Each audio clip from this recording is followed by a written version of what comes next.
जय श्री कृष्णा, राधे राधे। कार्तिक मास महात्म्य 8वां अध्याय सुनेंगे आज। इस अध्याय में हम महर्षि सूत जी के द्वारा कार्तिक स्नान और कार्तिक व्रत की विधि जानेंगे।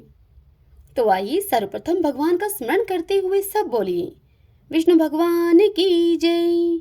ओम नमो भगवते वासुदेवाय। भगतजनों, पिछले अध्याय के महात्म्य में हमने नक्त व्रत की विधि सुनी थी। अब आज के इस अध्याय में हम उससे आगे की कथा कार्तिक स्नान और कार्तिक व्रत की विधि जानेंगे। हे राजन, नारद जी ने महाराज पृथु को नक्त व्रत के बारे में बताकर कार्तिक मास में स्नान के महात्म्य के संदर्भ में भी बतलाया। अब मैं वही तुम्हें बताता हूँ। इस विषय पर जानने के लिए मैंने परम पिता ब्रह्मा जी से प्रार्थना की थी। तब उन्होंने मुझे जो बताया वही मैं तुमसे कहता हूँ। ब्रह्मा जी ने मुझसे कहा, हे नारद, तुमने यह प्रश्न लोक हितार्थ किया है, अतः मैं विस्तार से तुम्हें बतलाता हूँ। हे पुत्र नारद, जो कथा मैं तुमसे कहने के लिए जा रहा हूँ, इसके श्रवण मात्र से ही पापों का नाश हो जाता है। एक समय नैमिषारण्य तीर्थ में श्री सूत जी ने अन्य मुनियों से कहा, हे ऋषिगणों, सत्संग से मन पवित्र होता है और पाप दूर होते हैं। ज्ञानियों को मोक्ष मिलता है और सांसारिक कामनाओं की पूर्ति होती है। जिस प्रकार गंगा जी सब पापों को नष्ट कर देती है, चंद्रमा ताप को और कल्प वृक्ष दरिद्रता को नष्ट कर देता है, उसी प्रकार सत्संग का मात्र एक क्षण मनुष्य के सभी पापों को धो डालता है। उसके सभी पाप, सभी संताप मिट जाते हैं। हे पुत्र, सत्संग का एक क्षण भी दुर्लभ मोक्ष प्रदान करने वाला है। हे वत्स, कार्तिक मास मनुष्य को सत्संग का सर्वोत्तम अवसर प्रदान करने वाला है। इस माह में धर्मनिष्ठ महिलाएं एवं पुण्य आत्मा पुरुष 2 घड़ी रात्रि रहने पर ही शैया को त्याग देते हैं और कुश, तिल, अक्षत, पुष्प एवं चंदन लेकर किसी सरोवर पर जाते हैं या किसी नदी या जलकुंड पर स्नान करते हैं। हे पुत्र नारद, घर के स्नान से तालाब पर जाकर स्नान करने से 10 गुना अधिक फल प्राप्त होता है। तालाब से 10 गुना फल नदी में स्नान करने से मिलता है।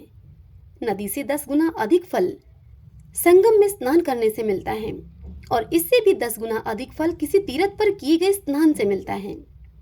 स्नान करने के पश्चात भगवान विष्णु को अर्घ्य अर्पित करना चाहिए और कहें कि हे कमल नयन, हे जल में वास करने वाले नारायण, आपको बारंबार नमस्कार है, आप मेरा अर्घ्य स्वीकार करें।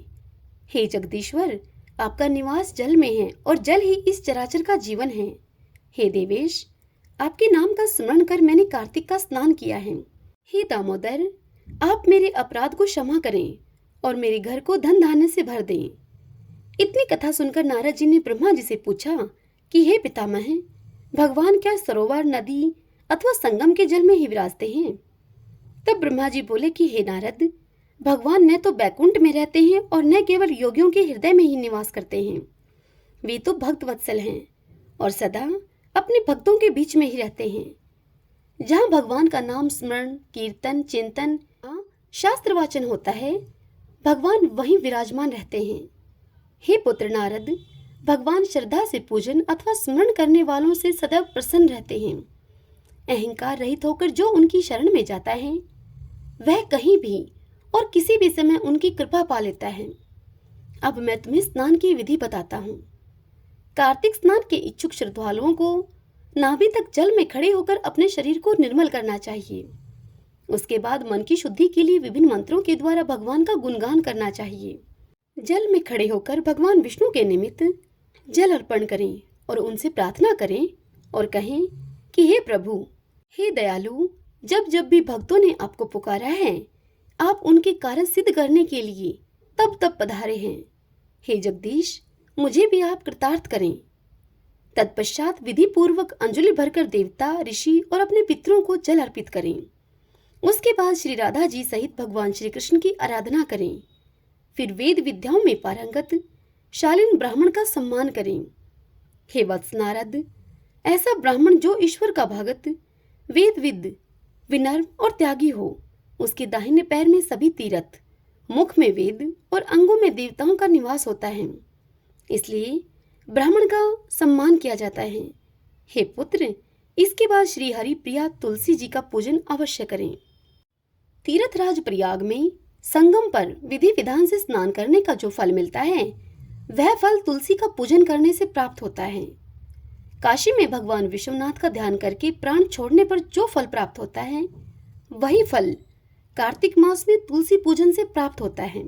श्री सूत जी बोले, हे ऋषियों, भगवती तुलसी की पूजा करते समय इस प्रकार उनसे प्रार्थना करें और कहें कि हे हरिप्रिया तुलसी, सभी देवी देवताओं ने तुम्हें उत्पन्न किया है, सभी मुनीश्वरों ने तुम्हारी वंदना की है, तुम्हें शालिग्राम जी का साथ मिला है। हे पापों का नाश करने वाली तुलसी महारानी, मुझे अपनी कृपा प्रदान करो। हे मुनियों, स्नान पूजन आदि के बाद भगवान विष्णु की लीलाओं की पौराणिक कथाएं सुननी चाहिए, कथावाचक का आदर करना चाहिए। इस प्रकार कार्तिक स्नान और व्रत करने वाला पूजन वंदन करें। ब्रह्मा जी बोले कि हे नारद, कार्तिक मास में विधि विधान से स्नान पूजन करने वाले के सभी मनोरथ पूर्ण होते हैं। जो जन श्रद्धा युक्त होकर इस कथा का वाचन या श्रवण करते हैं उनकी समस्त मनोकामनाएं पूर्ण होती हैं। हरि ओम तत्सत। श्रीमन्नारायण नारायण हरि हरि, भजमन नारायण नारायण हरि हरि। ओम नमो भगवते वासुदेवाय। जय श्री कृष्ण। राधे राधे।